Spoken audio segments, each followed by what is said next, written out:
Welcome to MetroSTL.com. I'm Charles Jaco. We are pleased to be joined today by Interim Public Safety Director for the City of St. Louis, Dan Isom. I will slip occasionally between calling him doctor because he is, after all, a PhD and a former professor at the University of Missouri St. Louis, and chief because he is also, obviously, the former police chief of the City of St. Louis. So the two are used interchangeably. Chief, good to see you again. Thank you very much for being with us. Thanks for inviting me here today.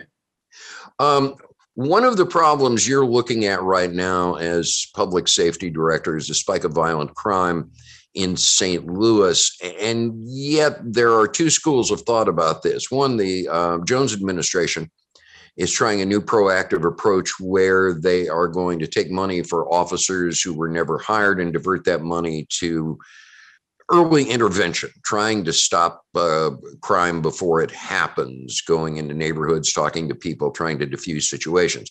On the other hand, you've got critics who say, well, wait a minute, you've got a lot of criminals in St. Louis who really don't care about early intervention. They're just not scared of the cops anymore. And you need more officers, not necessarily more early interveners. You've been on the streets, you've been chief before, you also have looked at this from an academic perspective. What's your read? Well, my read is this both and, it's not either or. And for many years, traditionally, it's really been an emphasis only on law enforcement and the criminal justice system response to crime and violence. And while we and I, because I've been in this profession for many years, believe that part is important, I also firmly believe in Mayor Tashara Jones's position that prevention and intervention is what really will transform our communities. And so we have been trying it one way for many years. And I think it's refreshing that we are not only focusing on law enforcement, but also preventative measures that can keep people away from the criminal justice system. Violent crime is spiking again in St. Louis, as it is in cities nationwide. And yet you and I were discussing this before we went on the air, that St. Louis historically, over half a century, has been among the nation's leaders in violent crime. Why do you think here specifically violence and violent crime has been such an intractable problem going back 50, 60 years, where St. Louis is always ranked in the top 10, if not in the top 5, if not number 1 in violent crime? What is going on in your perspective?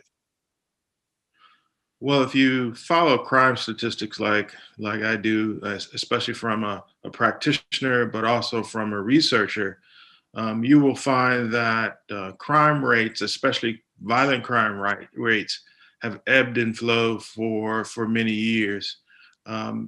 We were at historic highs last year, but 10 years before that, we were at historic lows. And so what we haven't done, I think, in St. Louis is what Mayor Tashara Jones is doing, is investing in youth programs, investing in jobs, dealing with our unhoused, looking at direct relief to communities and individuals to support them so they can make good life decisions, and also so they can support themselves. And so I think the difference is that we haven't done a really good job in investing in communities of color, particularly to uplift their circumstances. We know statistically that if a person has a good job, then it's less likely that they're going to be a part of the criminal justice system. We know that if you have strong community and family relationships, that is something that is preventative. So these are the things that we haven't successfully done in the city of St. Louis, and that is the focus of this administration.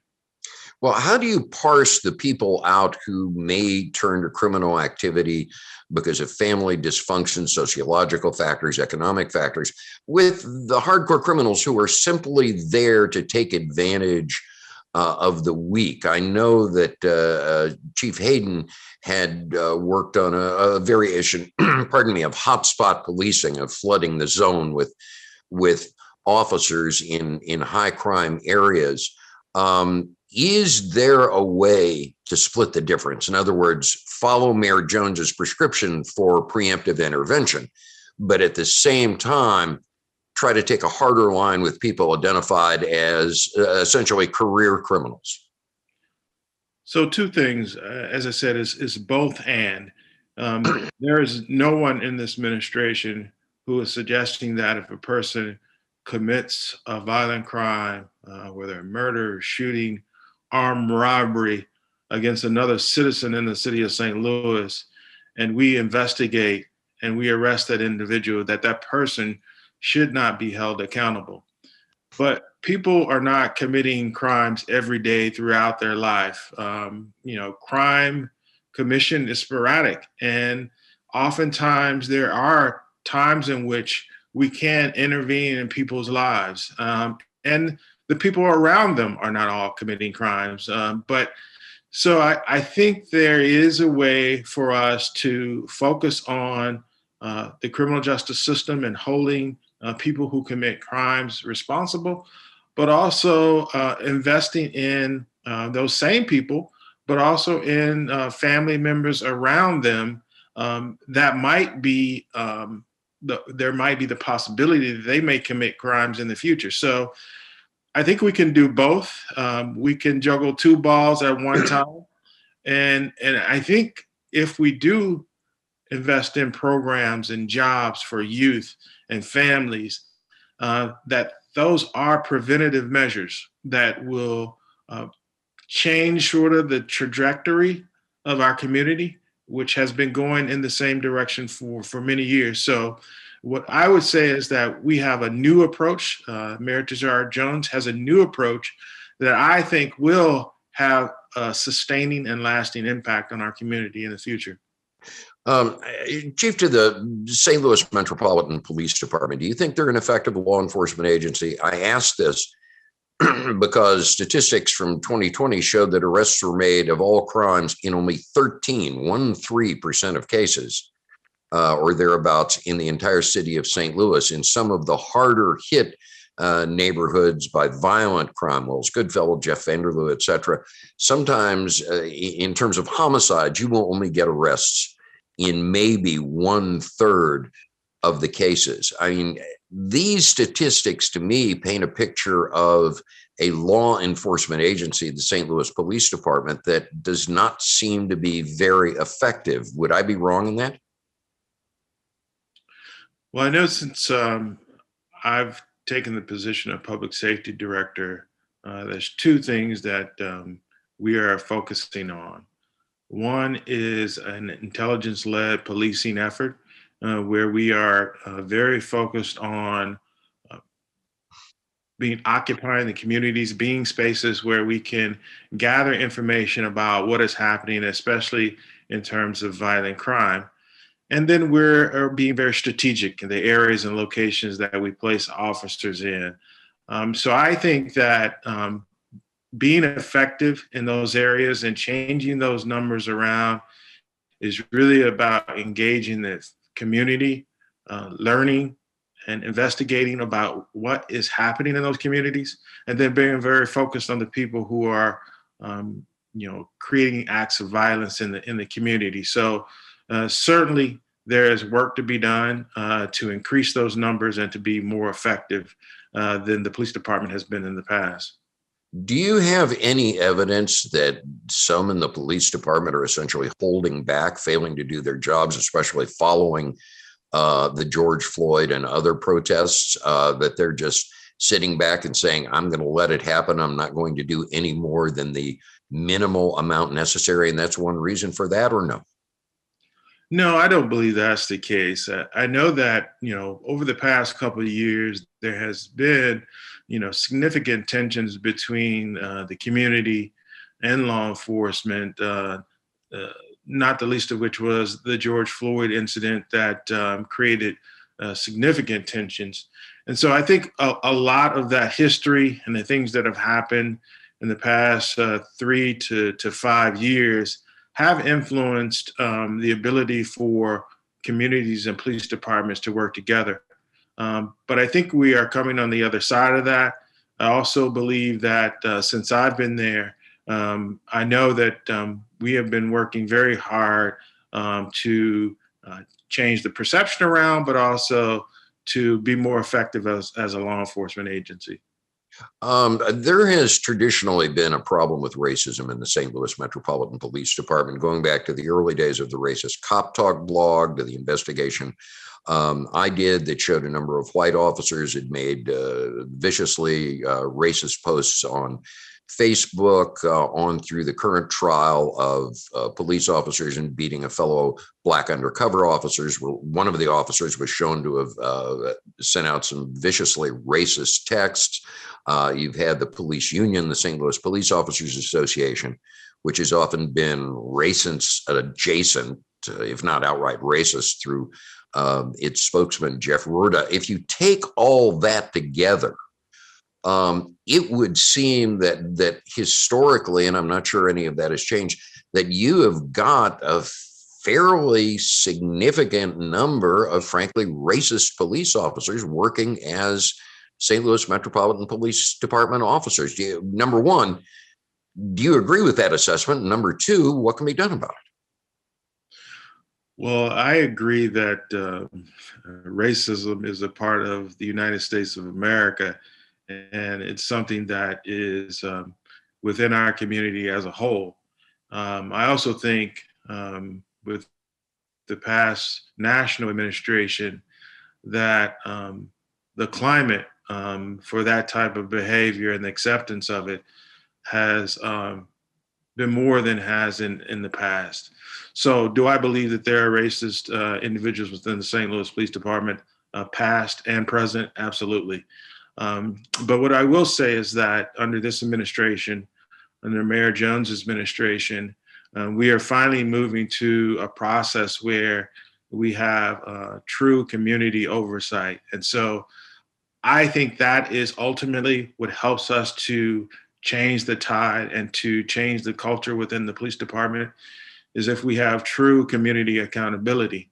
And that means giving the civilian oversight board the power, the influence, the oversight to be able to effectively weed out those individuals who don't have the values that we espouse as community members, but also as law enforcement professionals. So I think we're moving, and Mayor Jones's administration is moving in the right direction to establish accountability structures that will hold the police department accountable, but also create the culture within the police department that we all want and deserve and need.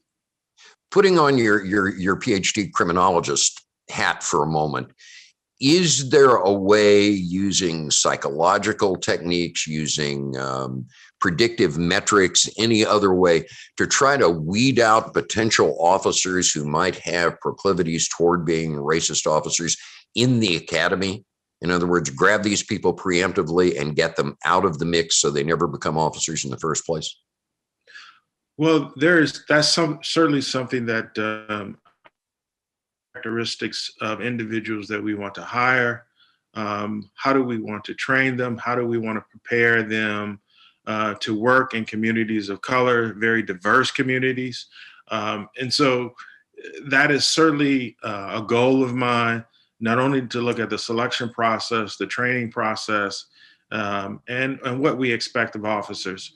Currently that is underway. I'm working on a project that really collectively looks at all of those different things and hopefully moves the police department in a different direction in the future. Final question for you, Chief. You have come back to being public safety director 13 years after being appointed chief of police in St. Louis.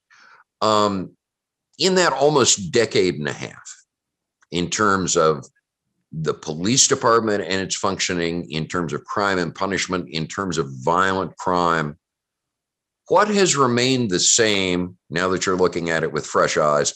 And what has changed in your perception in terms of getting a handle on the fact that in many areas, the criminal element is running certain neighborhoods?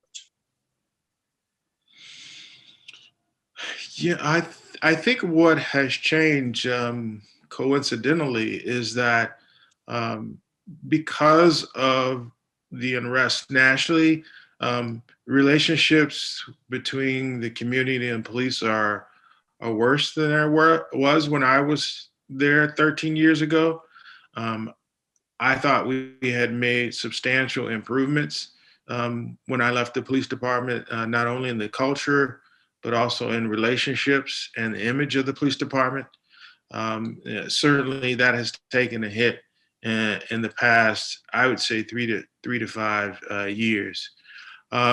What's changed though, also, and what I'm more hopeful about is is the new administration and the new voters in St. Louis who are really willing to chart a different path for the city of St. Louis. Really looking at a more holistic approach to how we can transform our community. And so I'm encouraged by Mayor Jones's administration and the voters who elected her to chart a new direction for the city of St. Louis. So very encouraged about that in the future of the city of St. Louis. I know I said that was the last question, but it turns out I lied. This will be, which is, you've mentioned stakeholders like the political class, the mayor, yourself. You've mentioned voters.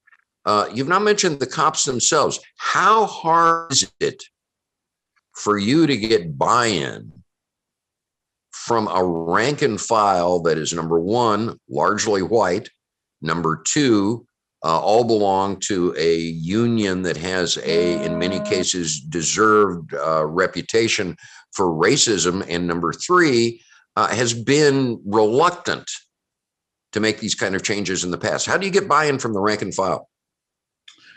Well, I think part of it is really reimagining what the role of police officers might be and who they partner with to, make a difference in our community. And I think that is an ongoing process. Cops working with social workers. That relationship has the impact of changing their culture, learning that there are other ways to approach situations as opposed to arrest. Diverting some of the calls that officers traditionally will take care of, whether it's homeless or families in crises. I think all of these things have the benefit of helping officers to understand that there are multiple ways to solve problems, only one of which can be arrest. Many of the things that we encounter, our officers encounter every day, have nothing to do with the criminal justice system.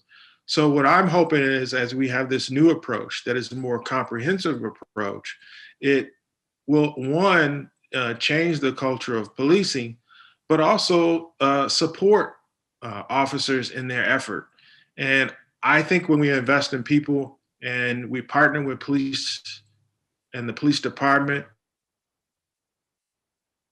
try to solve some of these very difficult issues, I think it has the impact of changing the police department, changing the culture of the police department, and charting a new direction for our city. So, that's what I hope, and that's what I feel will make a difference with the police department. St. Louis Public Safety Director Dan Isom. Chief, a pleasure as always. Thank you very much for being with us.